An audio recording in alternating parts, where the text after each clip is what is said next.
Hey hotties, it's Hotties with the Plotties. I'm Daniqua. I'm Tasha. And today I'm bringing you a really twisty summary of My Sister's Boyfriend by Nicola Marsh.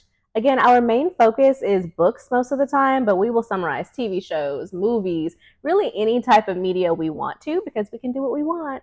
Now, before we get into My Sister's Boyfriend, we want to make a disclaimer that listening to us, watching this video isn't a replacement for reading the book yourself. We always encourage everyone to do that so you can get your own take on the story here.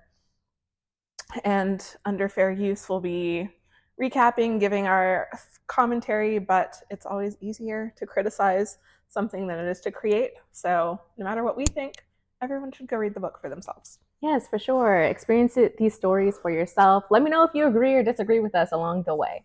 I don't even know what I think yet. So. Exactly. Okay, so to start us off, this book is a psychological thriller, which, as y'all know, is one of my favorite genres. Yeah. It's only beaten for me by murder mysteries, but this is very high up for me. Okay. There's a bit of a mystery to unravel with this. Does no one get murdered in this one? I don't know. Okay. I don't know what happens. Okay. Almost as prominent as the main mystery in this is the peripheral mystery of figuring out this convoluted family tree. Okay. Because they like kind of give you the information as you go. Okay. And some people might like that, but I found it to be like a little confusing and distracting from other parts of the plot. Okay. Because as I'm trying to figure out the main mystery, I'm also trying to figure out like, how are you related to this? I don't know. It confused me at times. Okay. So I'm going to start by explaining some of the characters and how they're related to each other. Perfect. Just in the beginning. All Let's right. start off. All right. Good deal. All right. So we have Lizzie. And she works for a post-prison art therapy place. Like people who just got released from prison can come here for art therapy as part of their like parole stuff. Okay, that's cool. Yeah. So she teaches art to people who were recently in prison as a form of rehabilitation. Nice. All right. That's where Lizzie meets Noel.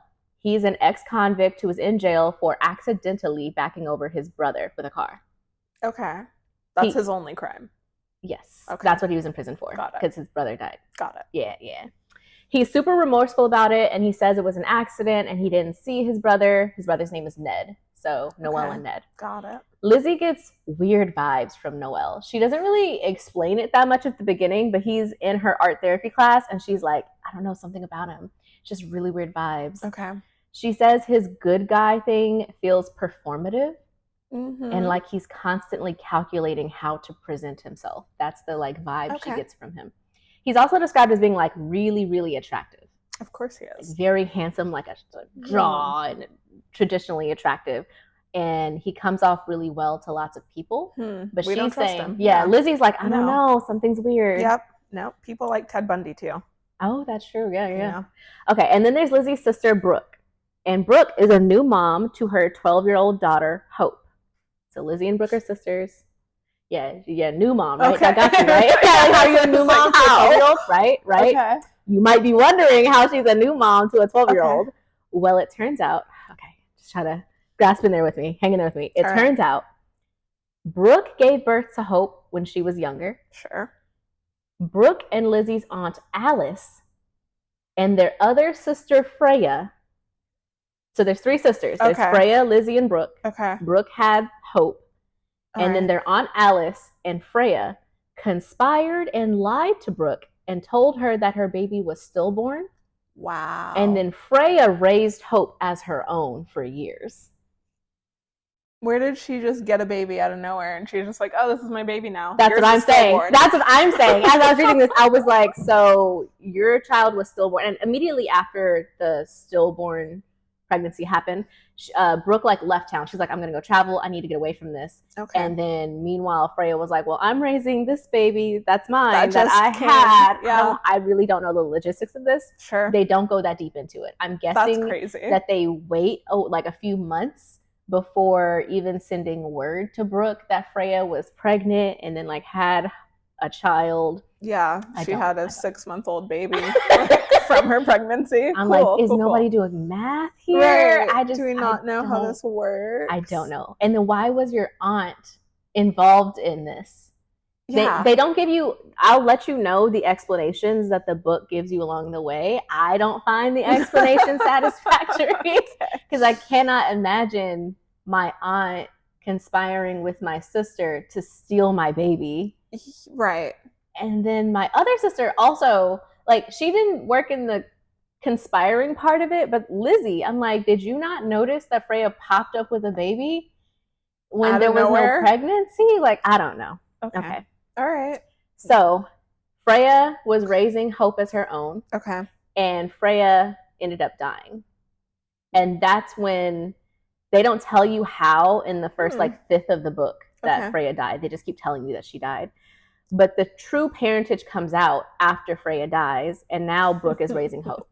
So that's when all the real information came out, and now Brooke is a new mom. Okay. However, Brooke is allowing Hope to think that, so like, Hope knows that Brooke is her biological mom now. Okay. But Brooke is allowing her to think that Brooke just gave her up willingly because she didn't want to ruin her view of Freya and Alice. So Hope is walking around just like, oh, Brooke didn't want to raise me for whatever reason.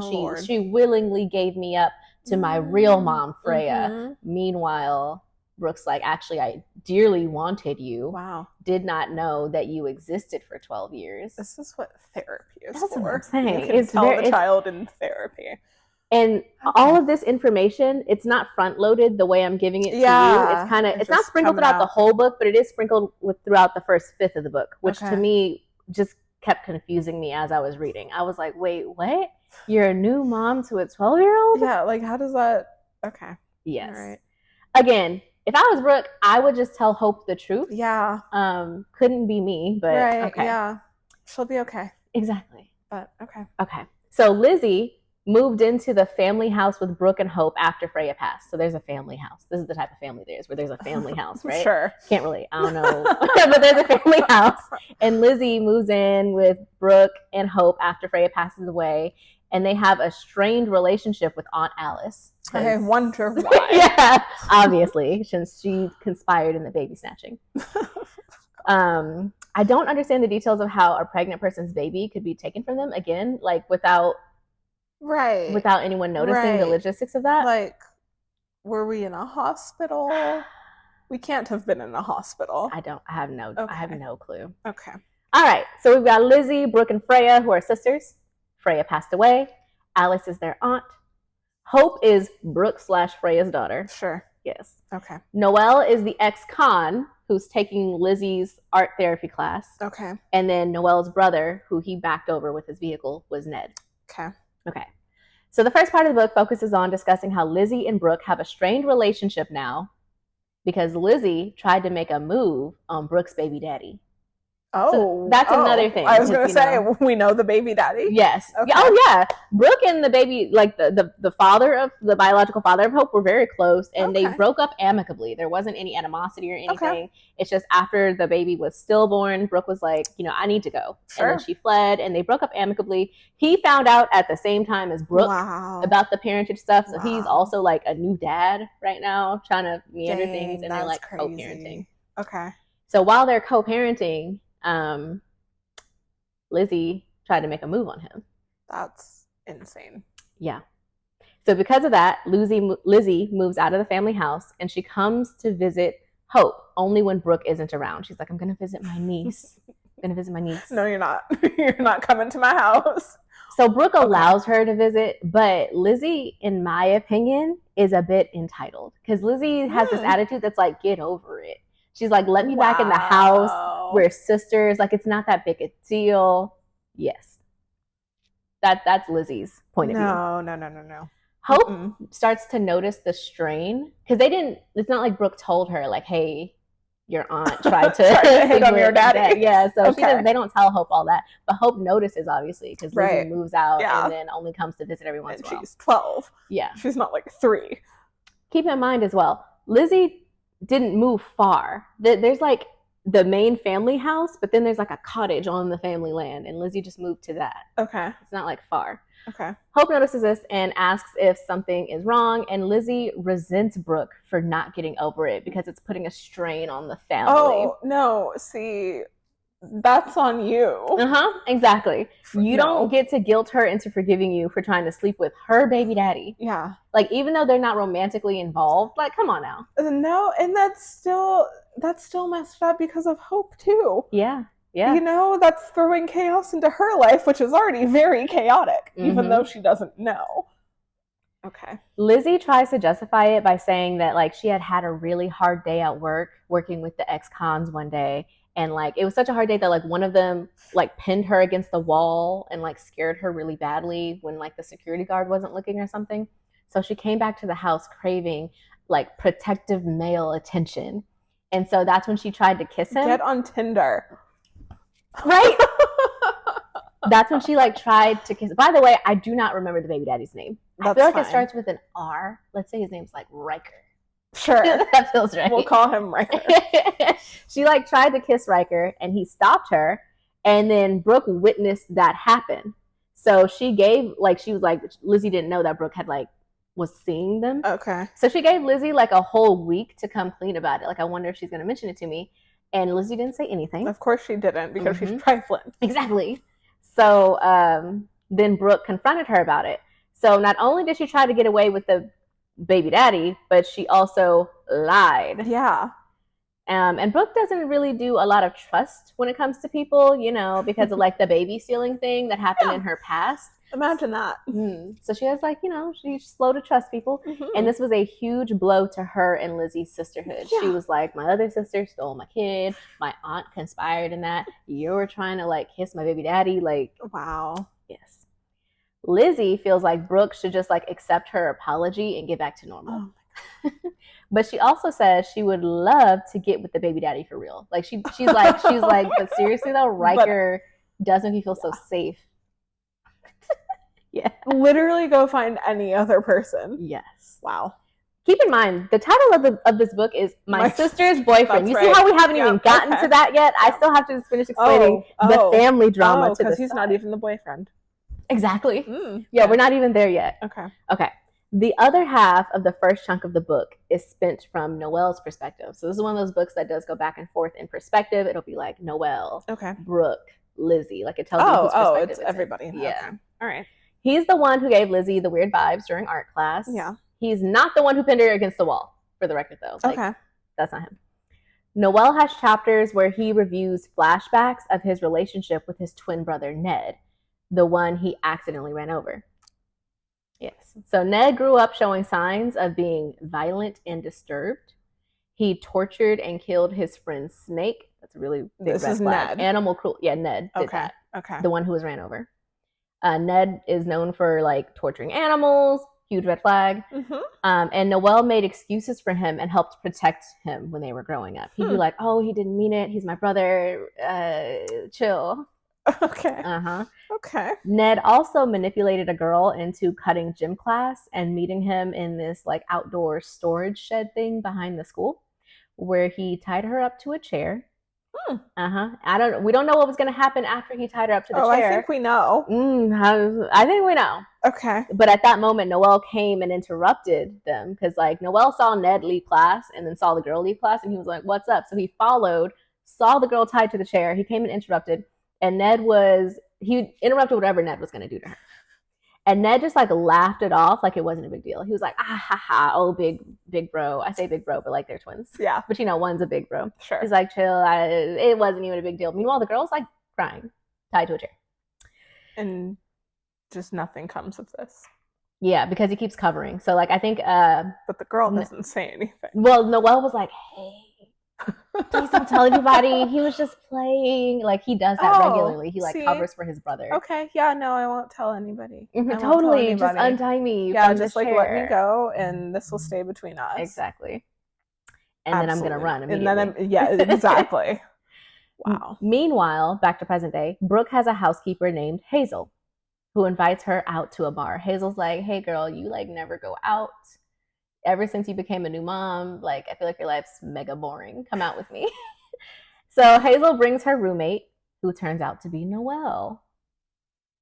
Okay. Yeah. At this time, Brooke doesn't know anything about Noelle because remember, her and Lizzie are not talking right now. Right. So Hazel's like, come out. Oh, and he's out of prison. He's in like, okay. Oh yeah. He's out of prison. He's doing art therapy, rehab, parole type stuff. Right. So she brings her roommate Noelle, and apparently Hazel used to date Ned. That's how she knows Noelle. She used to date Ned. Okay. Right? That's risky. Right? I'm like, are you okay, girl? Yeah. And she sympathized with Noelle going to jail for the accidental death of Ned. So that's how they reconnected. She was like, I know it was an accident, and they like wrote letters in prison. He probably needed killing. Some problems require certain solutions. Yep. Okay. So at that moment, though, Hazel leaves the bar early. She's like, oh, I'm so tired. I've got to go. I guess you and my roommate should just stay here and talk, Brooke. Hazel's like trying to be like a wing woman a little bit. Okay. And then Noelle and Brooke start talking, and they like really hit it off. Again, he's like mega attractive and he's super sweet. Right. They talk about their hobbies and likes and dislikes, and they have a lot in common. And BT Dubs, he's basically described as looking like Damon from Vampire Diaries. Oh, so Ian like, Somerhalder. Yes, okay. That's kind of how he's described. It's like dark hair and like piercing eyes. Okay, yes. Noelle. Yes. All right. So we get another flashback where Noelle talks about how he and Ned were expelled after having to switch schools. And this was a regular part of their childhood. They were frequently switching schools. Because he's a psycho. Exactly. Like, how is nobody tracking this? Right. Surprisingly. Where are your parents? They have a mom, but I think they don't have a present father. Okay. So surprisingly, though, they were not expelled for what he did to the girl that he tied to the chair. Because remember, for some reason, she just didn't tell, even because Noelle convinced her not to. Mm-hmm. They're expelled for something that Ned did to another girl named Candy, which we don't currently know exactly. They just like allude to it. They're like, oh, you're expelled for what you did to Candy, but we don't know what he did. Yeah, okay. They said, this is a quote, he's done some horrible things to other kids over the years, killing his bestie's pet snake, tying up Sonia in the gardener's shed, and putting laxatives in the class cupcakes he took to school on our 12th birthday. And his pranks only escalated in high school with some awful online bullying, distributing a disgusting naked pic in the class chat, and whatever he did to that girl Candy that resulted in expulsion. Okay. Mm-hmm. Well, at the new school, Ned meets none other than Freya. Okay. So now you're seeing the timelines of how some things are starting to converge. Yes. Okay. This is the past again. Yeah. Okay. Yep. Okay. So Ned is with her sister. I'm assuming they're gonna hook up. Mm. And then he goes and he meets Hazel, doesn't murder her for whatever reason, and then gets run over by Noelle by accident, and then Noelle goes to jail and connects with Hazel while he's in jail. Okay. But back in the past, Ned had met, and this is before she stole Brooke's baby. This is when they were all, this is when they were all like in high school. Okay. They transferred to the school that Freya was at, and Ned and Freya kind of hit it off. And again, Freya is the baby stealing sister. Yes. She seems a bit odd. I think Ned, so this is a quote from the book again. It says, I think Ned has met his match in Freya. And if she's half as bad as my brother, they'll be notorious. Oh, so this is like that couple from You. Because there's the crazy killer girl. Okay. What was her name? Love? Yeah. Yes. Yep. A little bit like that. It's almost like two bad fires being put together. Oh, man. Okay. Another schoolmate tells Noelle that Freya is a bit batty. So Freya has a bit of a reputation for being a bit batty, whatever that meant back then. Okay. She had a huge crush on her sister Brooke's boyfriend at the time. Why is she always fucking with Brooke? That's right. And then like again, why was the aunt on Freya's side in the I don't know. Okay. But she gets it from the aunt, probably. Probably. Okay. But Brooke broke up with him, and then he offed himself. Oh. So Freya had a huge crush on Brooke's boyfriend. Okay. But after Brooke broke up with him, he was gone. And yet, Freya doesn't appear to be grieving. She appears to be celebrating. And now she seems very interested in Ned. Okay. So this is how things happened in the past. All right. Yeah. In the present, Lizzie has a conversation with the housekeeper, Hazel. Right. where she finds out Hazel's roommate is Noel, the creepy guy from art class. However, Lizzie is too stunned to follow up with questions. She looks through Noel's file when she gets to work and finds out that he was a model prisoner. And her and his coworkers want him to interview. Her coworkers want him to interview for a prison liaison role at her job. They're like, he's great. He's got like all these great accolades when he was in prison, and we need a prison liaison. Okay. So she agrees because then she can keep an eye on him. She's like, I get weird vibes from him. He's dating my sister now. I need to keep an eye on him. Yeah, it's gonna work out well, I'm sure. Of course. I mean, that's the only thing that happens in psychological thrillers is things work out really well. Yeah, nothing bad ever happens. Meanwhile, Noel and Brooke are still dating. Remember, they met at the bar and they hit it off. So they keep going on like these casual, cute little dates, and things appear to be getting serious.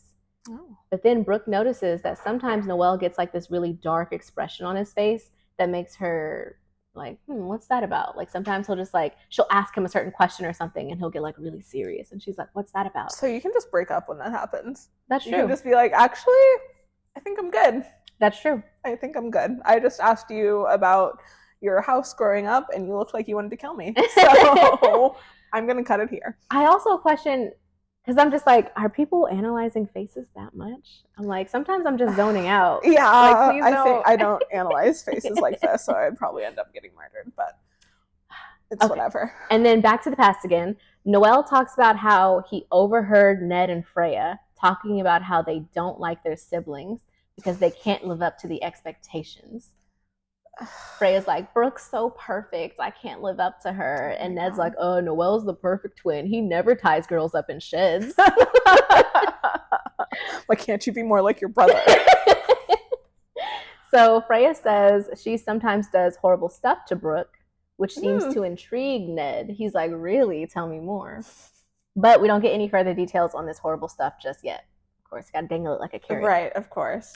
Noel plotted ways to break Freya and Ned up because they seemed like they would be like double trouble together. Like, Noel spotted this and he was like, oh no, we're going to get kicked out of another school. We can't do this. And he's always like doing damage control for his brother. So he's like, no. Back in the present, Brooke introduces Noel to Hope. Okay. I don't have a 12-year-old. Right. So I know that there's no science or math behind when is the appropriate time to like introduce someone. And Hope was starting to get suspicious. She was like, you're always going out late.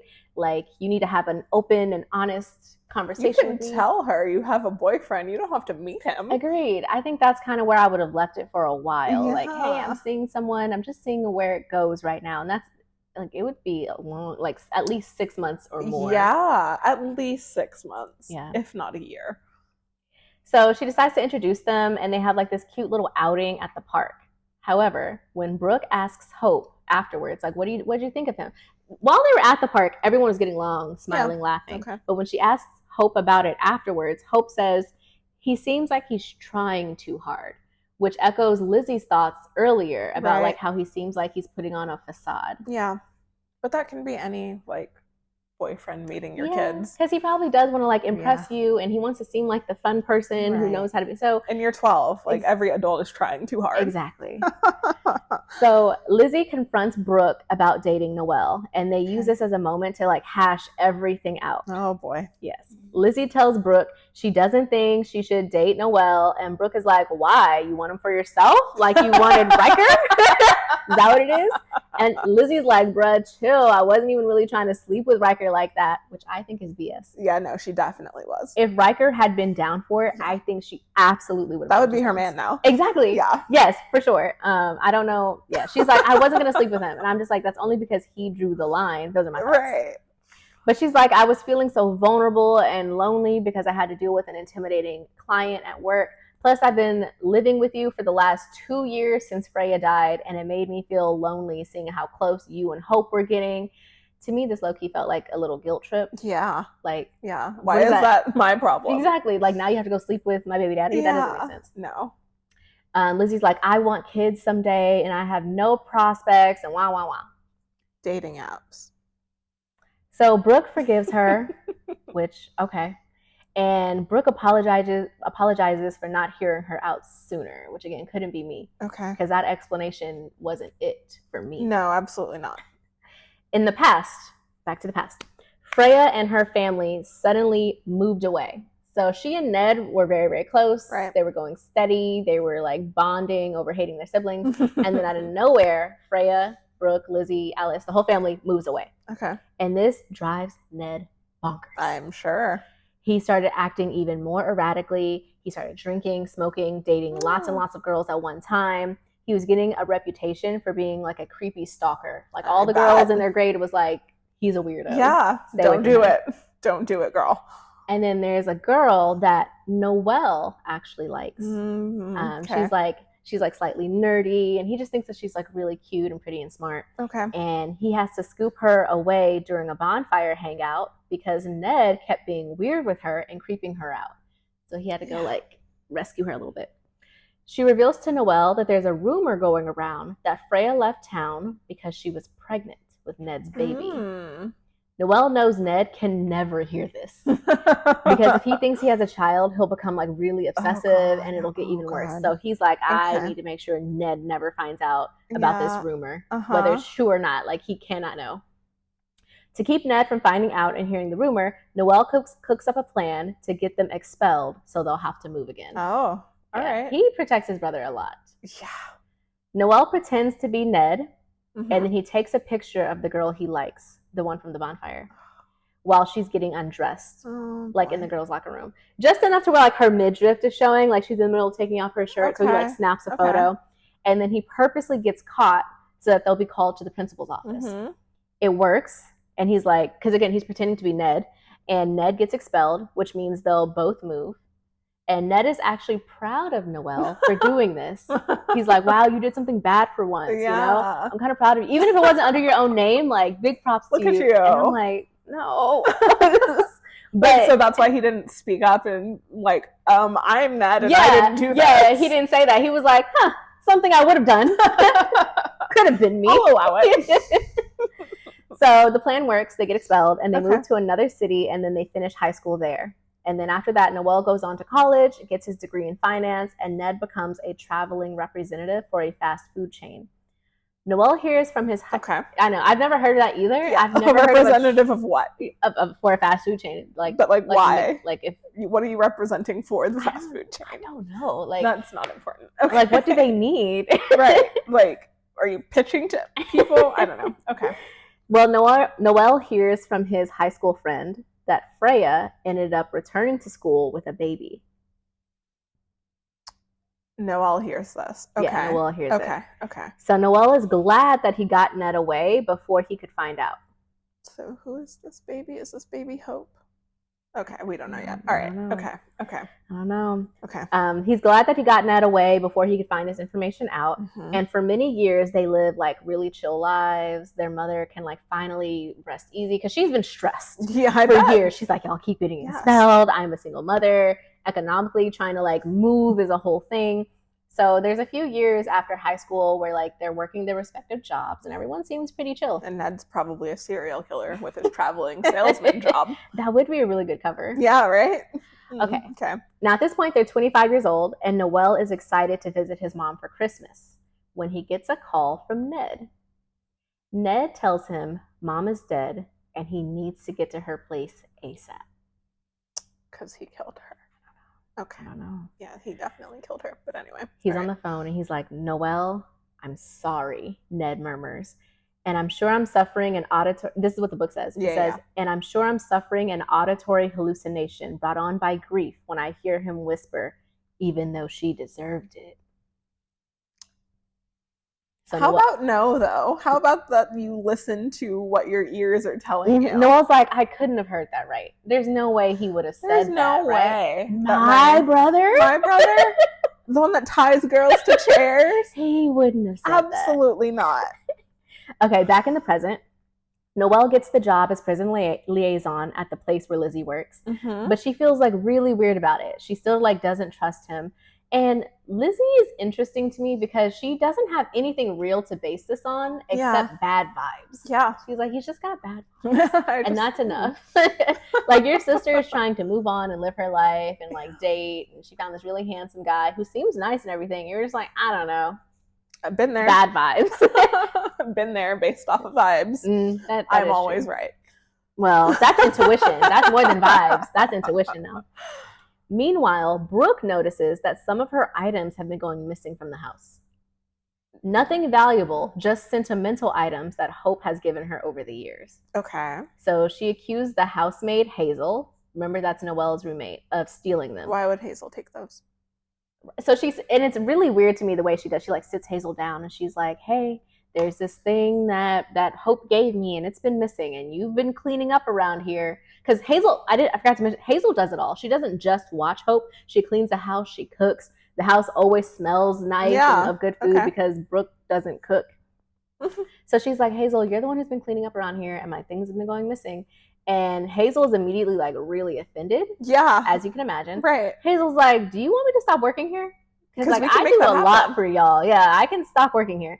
And then she said, did you even consider if Lizzie did it? Yeah. And Hazel the sister you're beefing with? She says to her, be careful who you trust. And Brooke is like, no, I don't want you to leave, but let's see how things go. And that's her way of warning her of like, my things better not keep going missing, which is weird. To me, I would quit. Yeah, I was like, I don't need this. The stress of this would make me cry and then throw up and then leave. Meaning, again, as long as my stuff doesn't go missing, everything's fine. And everything isn't fine, though. Hazel just accepts these terms for some reason. I don't know. I think it's bonkers to accuse someone of stealing with no proof whatsoever. Right. Yeah. Hazel gets into Brooke's head, though, and makes her consider if Lizzie would steal sentimental items out of jealousy and loneliness. Well, she does a lot of things out of jealousy and loneliness. She likes her things and people and all sorts of stuff. Yeah. Lizzie goes to pay a visit to their Aunt Alice. I don't know if I gave you all about Aunt Alice, right? But yeah. Yeah, no, she's alive and well. She goes to pay a visit to Aunt Alice. Okay. And here things get even weirder with their family tree. All right. We find out that Lizzie grew up, just saying this sounds like nonsense. We find out that Lizzie grew up thinking Alice was her mother and that Freya and Brooke were her cousins. So even though they're sisters, they were not raised as sisters. I don't know if you noticed, but when I've mentioned the flashbacks of them being in high school, I have not mentioned Lizzie at all. Yeah, okay. And that's because Lizzie was raised by her Aunt Alice thinking that Freya and Brooke were her cousins. Okay, so they get it from Aunt Alice. Right? Did she steal her sister's baby? I don't know. I'm like, who allowed this? And you don't get much explanation about that either. Like, we don't know if it's because Lizzie, Brooke, and Freya's mom needed like more help with raising the girls. But if that's the case, like Aunt Alice could have just moved in and like you didn't have to like give her to Alice and separate the I think she snatched her. She baby snatched her. But why would the parents of Lizzie, Brooke, and Alice allow that to happen? True. I don't remember them mentioning the biological mom very much. So I don't know her your baby was stillborn trick. I don't know. apparently that works. So yeah, it turns out that Alice lied about that too. She like raised Lizzie for most of her life, and then last minute was like, BT dubs, those are actually your sisters, not your cousins. All right. Yeah, this is such a weird family. Like, why all the lying about the parentage? When she confronts Alice about it, we don't get any real answer other than it was to protect you. We don't know what what. And whatever she needed protection from, did Freya and Brooke not need protection? Right. Well? Right. It doesn't make sense to me. All right. We still don't know why Alice helped Freya steal Brooke's baby and raise Hope as her own either. We don't really have an explanation. To protect her. But when Lizzie goes to confront her, Aunt Alice is like, to protect you, just please don't yell at me. And I'm like, I can't take this. Don't pull that old lady shit on me. Exactly. No, I'm going to yell at you. Okay, and then we go back to the past where Ned called Noelle. Remember about their mom dying? He's like, right. Noelle was really excited about visiting his mom for Christmas. Mm-hmm. And Ned's like, she's dead, but she deserved it. Yeah. Yeah. Mm-hmm. When Noelle gets there, police have already processed the scene, and Ned is like sitting there crying. Their mom was found in the garden, face down, with a rake through her. So a rake? A rake. Yeah. through her body. I'm assuming it's like, you know, in cartoons when you step. No, that doesn't make sense. I do not know. Okay. They just say that the rake is through her. I I'm don't garden, so I don't know picturing how like this a happened. broken off handle, perhaps. Oh, I was picturing the spikes. Like Yeah, she I thought fell that on at the first, spikes, maybe. but like, is a rake gonna kill you? Like, it might mess you up, but okay. I don't all right. garden, y'all. Let Okay. me know. Can a rake do it? When the police leave, Noelle asks Ned if he killed her. Like, as soon as the police leave, he's like, "Did you do it?" Real talk. And Ned is like, "Do you want the truth, bro?" Or like, and he's like, "Yeah." And he admits that he did. Of course he did. And he says, Ned's like, "The reason I did it is because she lied to me for years about Freya having my child." Oh, Lordy. Okay. Ned staged it to look like she tripped and fell on the rake, which That the don't make police no sense. accepted. That don't make no sense. Police in books are very not on it. Yeah. Aren't most rakes plastic nowadays? I don't own a rake. Okay. All right. Do you? We have 2 rakes. Are they plastic? One of them has like metal tines, but it's like they're very thin and space. Like, it wouldn't kill you. It would hurt. They're not that deep, right? Like, It wouldn't kill you. Well, the police accepted it. They were like, "This looks like a common gardening accident to us in the middle of the night, falling on rakes." You know, be careful, gardeners. Like, I don't know. That's crazy. So yeah, Ned tells Noelle, he's like, "I staged it to look like she tripped," and he says he'll do the same to Freya for keeping what's rightfully his away from him. Seems like a reasonable response. Yeah. And it's interesting as well because he was supposedly in love is not the right word, but like he was infatuated. With Freya. And so for you to be like, "Yeah, no, I'm off her." Wow. Okay, back to the present. Lizzie decided to investigate Noelle to prove something is up with him. So she stalks him to his house where he lives with Hazel, because remember they're roommates. Right. She sees them arguing inside, and he gets so mad about whatever it is that they're talking about that he punches a hole in the wall. I thought you were going to say he punched Hazel. No, I think that would be that's a crimson flag right there. That would have been more than enough. Yeah, okay, all right. And then after he punches a hole in the wall, he like waves his phone in Hazel's face, showing her a picture of him and Brooke. So we don't know what the argument's about, but he's like, "Ugh," and then showing her. How close is she to this window? She can see what's on his phone. Again, it's like you. Like, apparently they just got the whole house lit. She's got her face pressed against the window. No one sees her. And she's got very good vision. Yeah, okay. All right. And then he smiles and holds the phone like he's like being really sappy. So he's like, "Ugh," punch a hole in the wall, arguing with Hazel, shows her the picture, and then he looks at it and he's like, "Yeah, that's my boo right there." So that was a whole emotional. Yeah, okay. Then Hazel gets extremely angry and starts showing him items on the coffee table. She's like, I'm imagining like a Sims argument, you know, like she starts showing him these items on the coffee table, and it's all of those stolen sentimental items from Brooke's house. You don't say. Yeah. You don't say. Hazel flings them off the coffee table while yelling at him, and at this point, it's unclear which of them stole the items. Like, she's just like pointing at him, pointing at the at all. I don't think it's unclear at all. Well, they don't say at this point. Yeah, they don't outright say.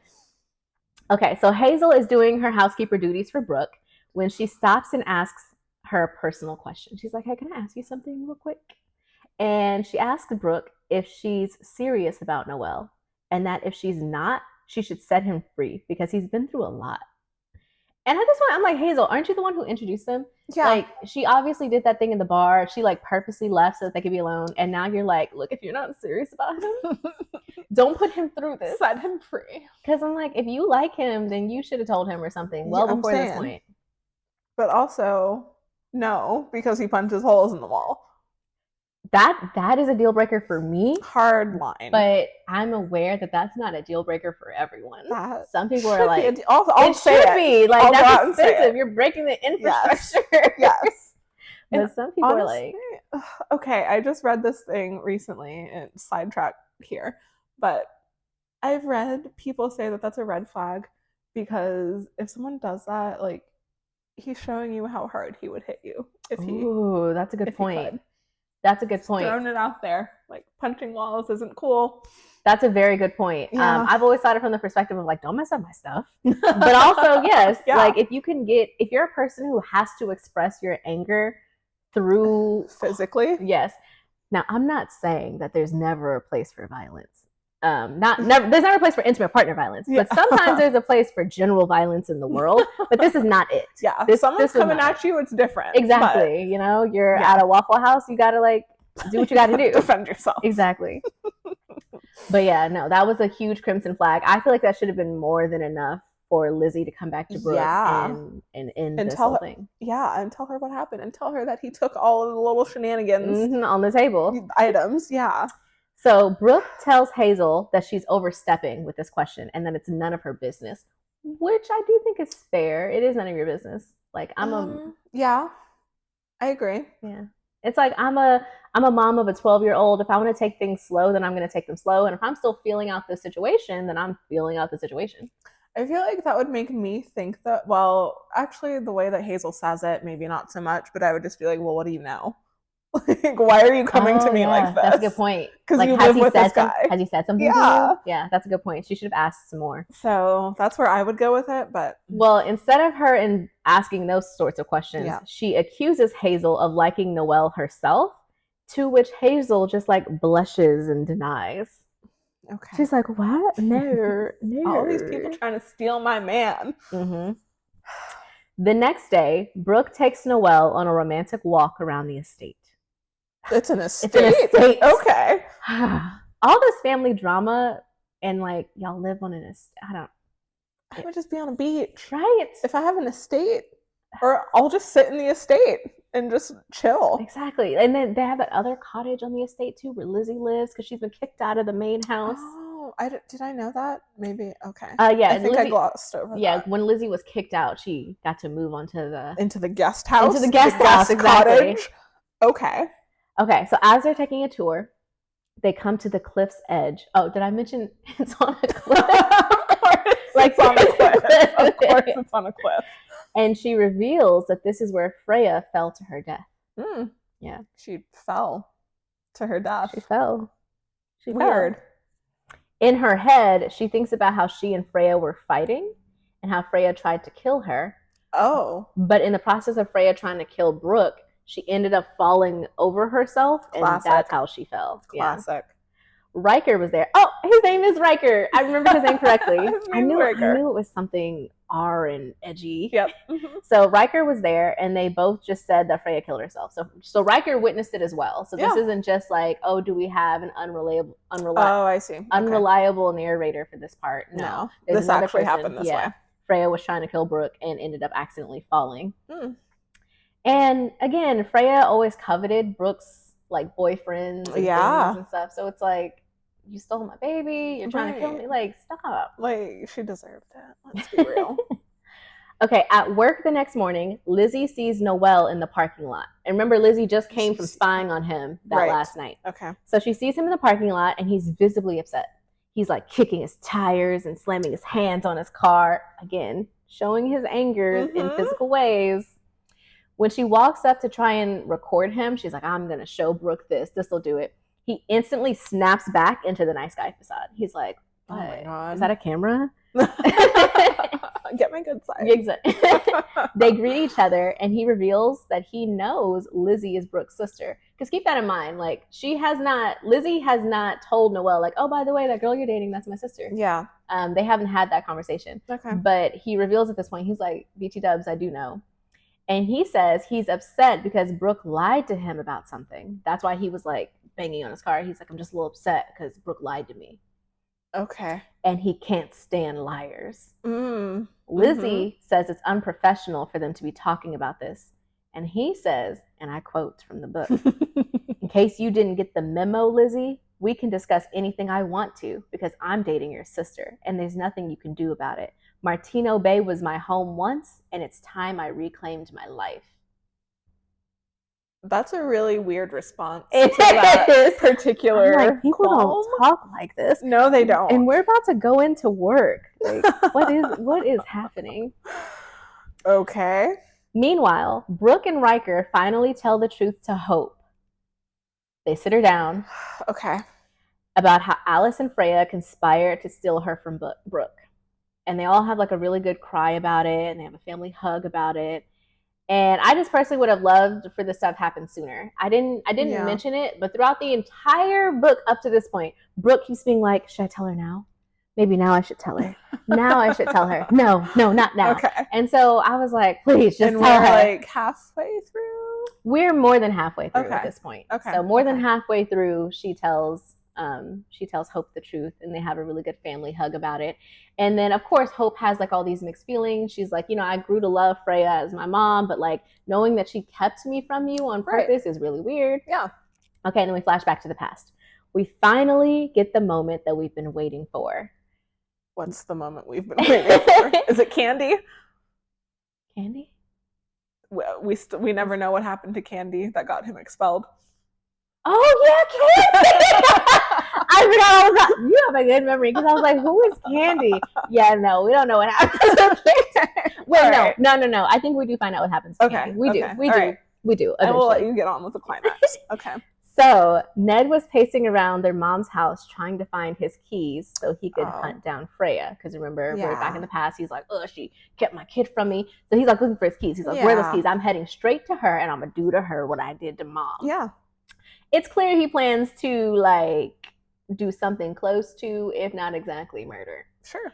Noelle tried to calm him down, which does not work at all. Then Ned heads outside to take Noelle's car. He's like, I can't find my keys. Fine, whatever. I'm going to take your car. Since he left the keys in the car, Noelle gets behind the car and bangs the trunk to get him to stop. Mm-hmm.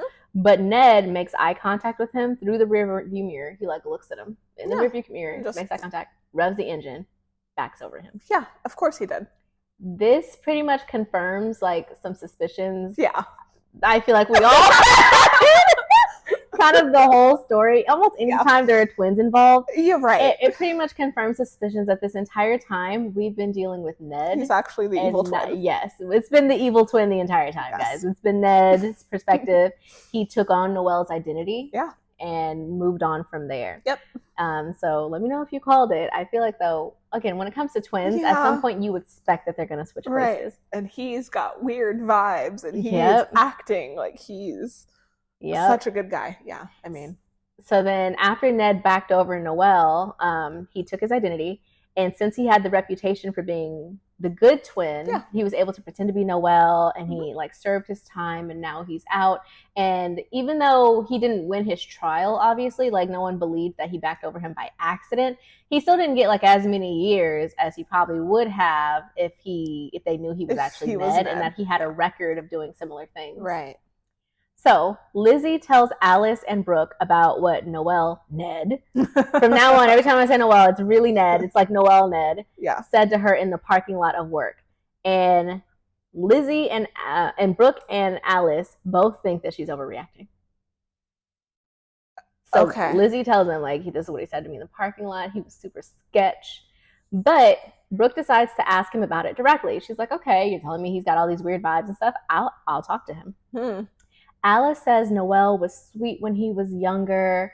He helped Freya with an algebra test, and he helped her bring in groceries. And Alice is like, yeah, Noelle was great. It was that Ned that was terrible. He was known for saying girls at almost all of his schools. Yeah. How nothing beyond expulsion ever happened is really weird to me. But well. Yep. Alice tells Lizzie that she must be mistaken because Noelle was the good one. And it has not occurred to anybody that this in could this be Ned. Universe. But also, side note, I think it's really messed up the way that they aren't validating Lizzie's experiences in this moment. Because even if this is Noelle, which we know it's not Noelle, but they don't. You're trying to be like, he's a nice guy, and so he could never do these things. That's what am I lying to you? Like, I mean, just because Lizzie Ned do was be lying, so. She do be lying. She do be lying, but this is different. This is different. Yeah, this isn't like other pettier things. Yeah, this isn't. I'm trying to steal your man. Yeah. Okay, so now we switch back to Ned's perspective, and he thinks about how he had to take Noelle's identity to get his good reputation. His ultimate plan is for, in case you didn't call this, Ned's ultimate plan is for he and Hazel to steal Hope and run off together. Because keep in mind, he is still under the impression that Hope is his biological child from Freya. Because remember, as far as he knew, Freya disappeared because she had a baby. Kid. And then there's this child now. Yes. And then Hazel was his girlfriend at the time, and so she was still infatuated. I'm so okay. Oh yeah. No. Hazel and Ned dated. No, yeah, Hazel and Ned dated. Mm-hmm. No, but okay. So he's under the impression that Hope is his child. Yes. Because Freya took the baby. Yes. And pretended that was hers. And there were all these rumors. Remember, everyone was like, "Ooh, Freya's got a baby now. I bet it's Ned's." But did she start those rumors? Okay. All right. I don't know who started the rumors, but I don't think it's too far-fetched if, like, there's a really popular or notorious couple in high school and then, like, one leaves and then has a baby. It's like, I wonder. Yeah, that's true. So I guess people were just kind of connecting those dots. Again, why did Alice help this happen? We don't know. Don't know. Okay. So yeah, his ultimate plan is for he and Hazel to run off, steal Hope, and like live happily ever after. And he admits that he's just using Hazel to help lure Hope away because she's like a woman, and he's like, "Oh, you can help. She trusts you. You're her nanny, basically. You can lure her away, and then I can like put her in the car and we'll go." And he's telling Hazel this? Yes. And Hazel is like madly in love with him, so she'll do anything he asks. Okay, Hazel. Mm-hmm. Yeah, no, she's just as culpable in this. Okay. So Brooke meets with Hazel over coffee to talk about her and about why Noelle might have been so angry that morning. Because remember, Lizzie told her, like, oh, he was banging the car. So she's like, let me ask Hazel. So Hazel blows up on Brooke, and she tells Brooke that she doesn't deserve Ned, Noelle, and that they're going to live happily with Hope. Like, Hazel gives it all up to Brooke. She's like, we're going to steal Hope. We're taking your child. Your child. For the second time in your life. She basically tells her the entire plan, and Brooke fires her, obviously. Well, maybe she should go a little farther than firing her. Maybe call the police. Maybe. And then she's like, give me my house keys back. And she's like, oh, the poor girl. She was so in love with Ned that she's pretending Noelle is Ned. Because at this point, Brooke is like, Ned and I are in love. Da, da, da, da. And Brooke's like, why does she keep calling him Ned? Oh, she must be so confused. Y'all are... It was real very dumb in this book. This part was frustrating for me. And then she calls Hope and Lizzie, and neither of them answers. Again, I think this book plays out so weird because call the police. Yes. She's like, why is no one picking up the phone? Because he's kidnapping people. Right. Like, he done snatched them. Not Hope. Oh my goodness. Hazel just told you. Okay. Okay, so back at the house, Lizzie and Hope arrive, and Ned soon joins them. He lets himself in with Hazel's key, and he makes his intentions of kidnapping Hope very clear. He reveals he's really Ned, and he's here to get his daughter, to which Lizzie says, she's not yours. I say, infusing a calm I don't feel into my voice. Freya never had a kid. Brooke got pregnant. Our aunt moved the girls to LA, but because of a warped family history, Alice told Brooke her baby died at birth, but gave the girl to Freya to raise. Again, we still don't get an explanation for why Alice did this, nor why she had Lizzie thinking that she was her daughter. Yeah, we don't know. Ned doesn't believe them, which I think rightfully so, because I wouldn't believe it either. What is that nonsense? Like, clearly you're trying to keep my daughter from me. That's not expected. He's like, that's my child, and we're going now. So Lizzie stalls Ned by saying Hope needs to pack some essentials for the road. She's like, okay, fine, just let her go grab her bag, which he doesn't go for at first, but he gives in because he doesn't want to make frequent stops. He's like, fine, I don't have to stop at a CVS for her to pick up girl stuff. So tampons. So go up there, Hope, and get your things. So Lizzie takes Hope upstairs with Ned following them to help her pack. Yeah, obviously. He's a psychopath. And he's very good at it. He's gotten away with it for a very long time. She sets up a plan to be a diversion so that Hope can get away. However, Ned sees her mouth the word run to Hope. She's like, run. So he grabs her by the hair and hits her on the side of the head. So it's lights out for Lizzie right now. Lizzie is conked out. The next chapter is from Alice's perspective, and I simply don't have the words for this woman's mindset. Okay. Here's how the chapter begins with Alice. It says, I've made so many mistakes in my lifetime. Girl, yes. can you even call them mistakes? Because I feel like mistakes imply you did it by accident or you didn't know the consequences. Yeah, no, you're right. I feel like you knew. But anyways, she says, coveting my sister's husband, loving him more than her, lying to Lizzie that I was her mother, pretending I didn't see Freya's madness and how badly she envied Brooke, taking Brooke's baby and giving hope to Freya to raise as hers, and more, some too dark to contemplate. And I'm like, what's more? Like, what? She done killed her sister too? See, it runs in the family. Mm-hmm. And this still offers zero explanation or justification for her actions. Yeah. And what do you mean there's more? Like, how does it get worse than stealing people's children? Killing your sister. Yeah, maybe. Also, how did y'all make all this family money? You guys are all bonkers and you live on an estate. Rich. Where'd the money come from? I have not heard about any father figures. You're right. I don't know. They're making the money. Yes. They're like, I'm going to leave the women to all the baby snatching. I'm going to do this hedge fund. Mm-hmm. Luckily, Alice doesn't respect boundaries. And so in this case, it's lucky because even though Brooke told her to stay away while she and Hope processed their feelings, Alice didn't listen. And so she drives over to the house right in time to see Ned putting Hope in the trunk. In the trunk? In the trunk. Like, we're starting off on the wrong foot. Yes. She puts together that Ned switched places with Noelle, and that woman, she's like, oh, this must be the bad twin.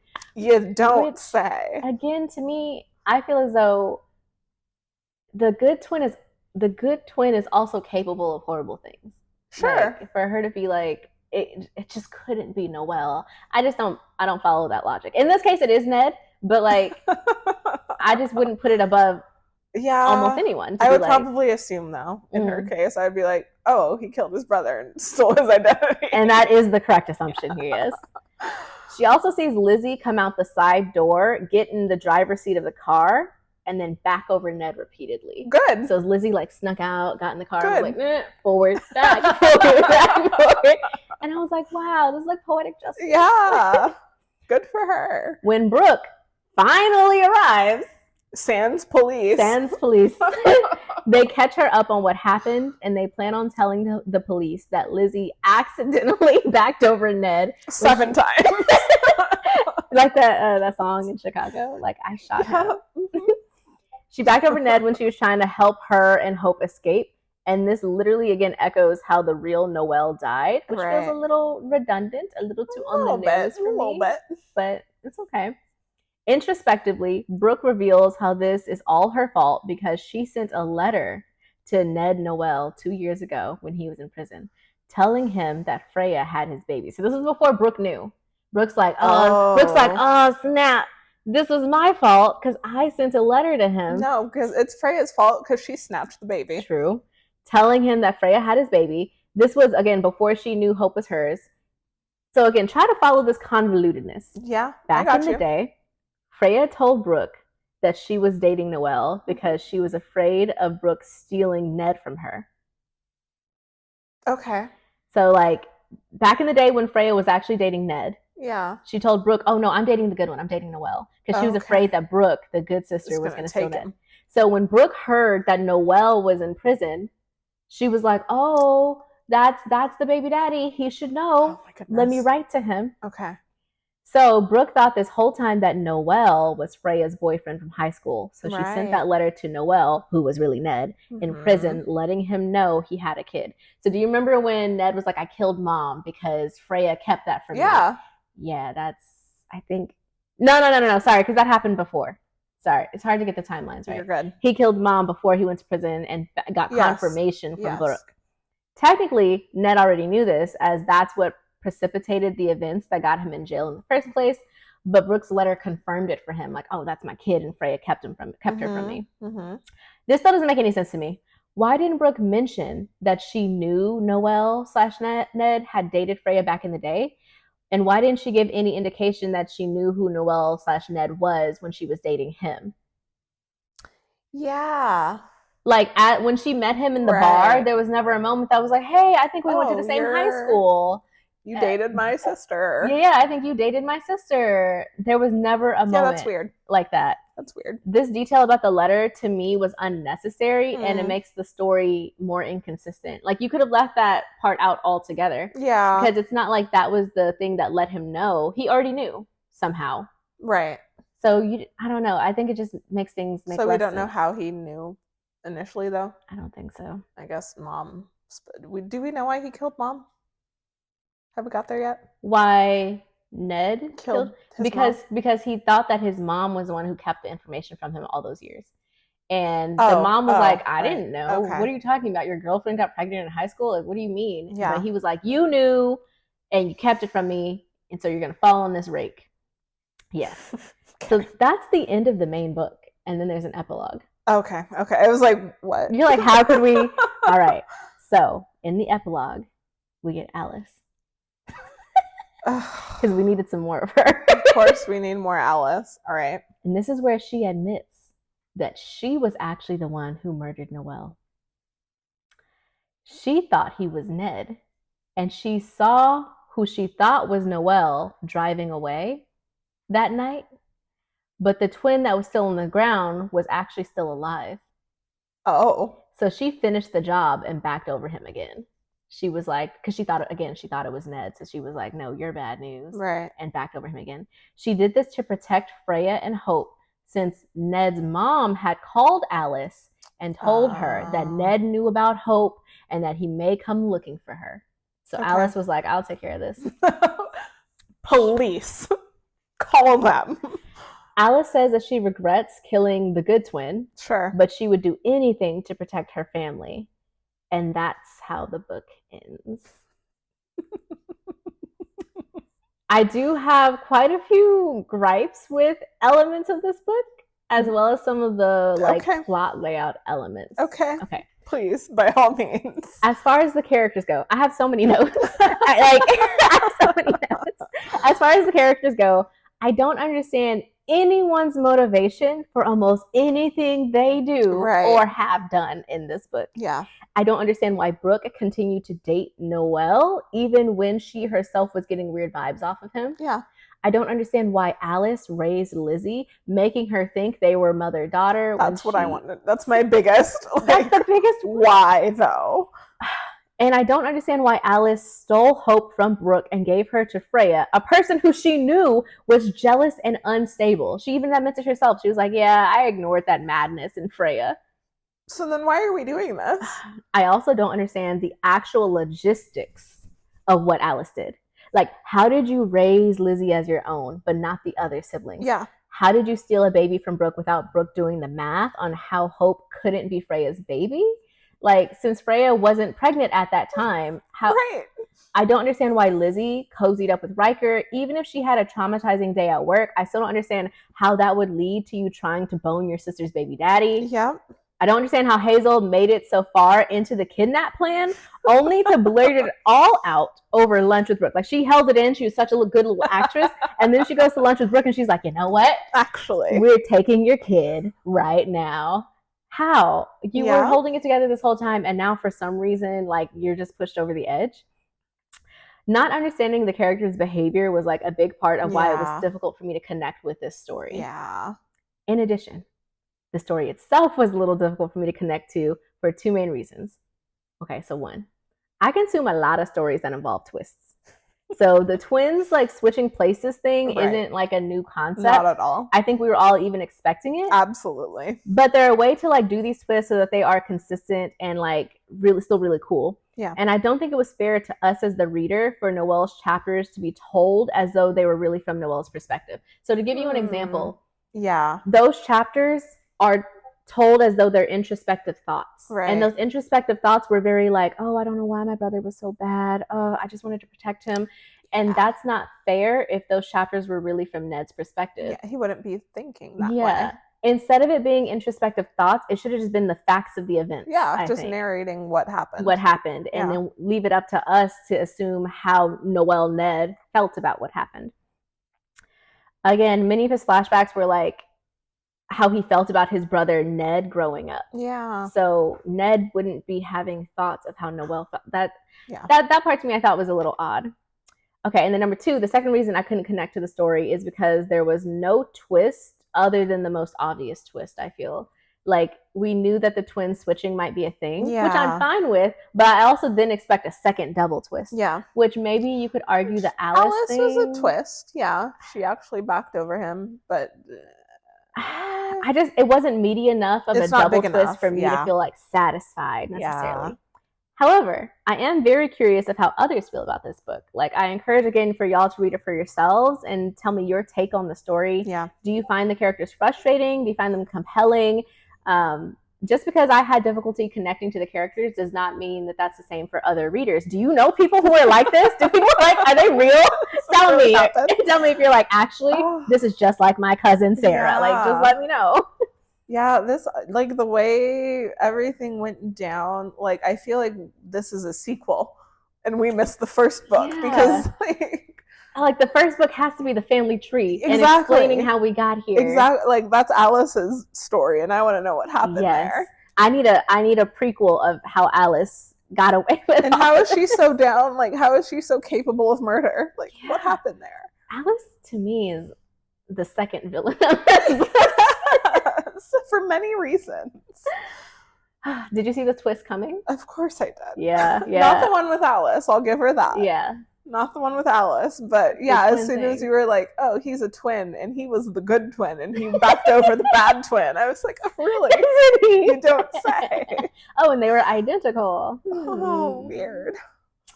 Yeah, definitely saw that coming. It was still like a fun ride. I always loved like going through psychological thrillers and seeing how different people lay them out. Yeah. But it was just hard for me to connect with the characters and to understand how these things work. Yeah.